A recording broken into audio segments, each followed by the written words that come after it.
فارقتنا قفيت يا شيخ زيد عنا واختفيت، من بعد ما حليت في قلبي وكنت اول رقم، يا كم عليك حنيت والمحويج تبكي ببيت بيت، والشعب اللي ظليت تحمل لك يسعد كل هم، الحزن في تكليت والدوحة وعمان والكويت، وتسمع بك سكن فيه الألم،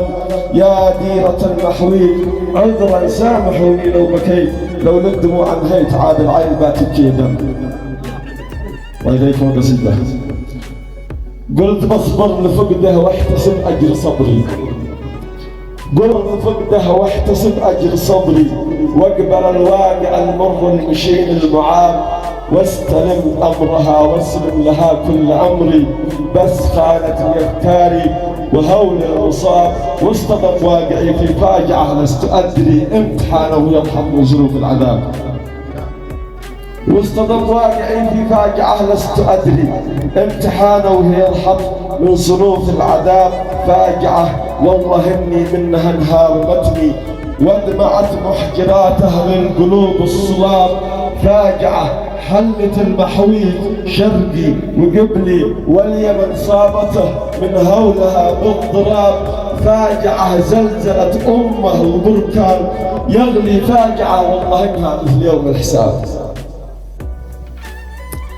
فاجعة زلزلت أمه البركان يغلي، فاجعة والله إنها مثل يوم الحساب، شيخنا زيد أبو همدان من كان يجلي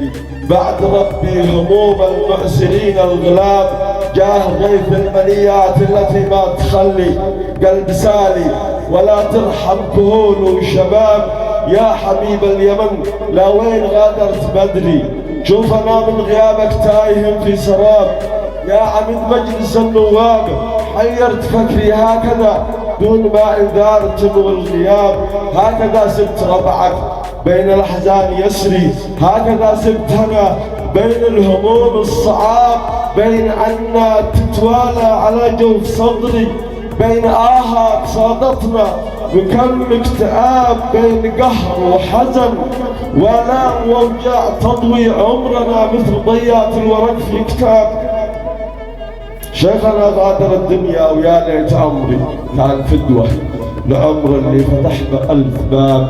باب الإحسان باب الخير باب الوفلي ما عهدنا مثيله، باب قول الصواب باب كفن اليتامى، باب صايم مصلي، باب كثر المشارع، باب فصل الخطاب، باب وابواب لا تحصى ولا اقدر تملي، هاجسي لك يسردها وتوفى المصاب، عظم الله اجر الشيخ محمد وربي يلهم الصبر والسلوان اهله والصحاب، واسال الله يرحمه ويسامح ويجزي عننا الخير ويجازيه بعض الثواب. سلامتك.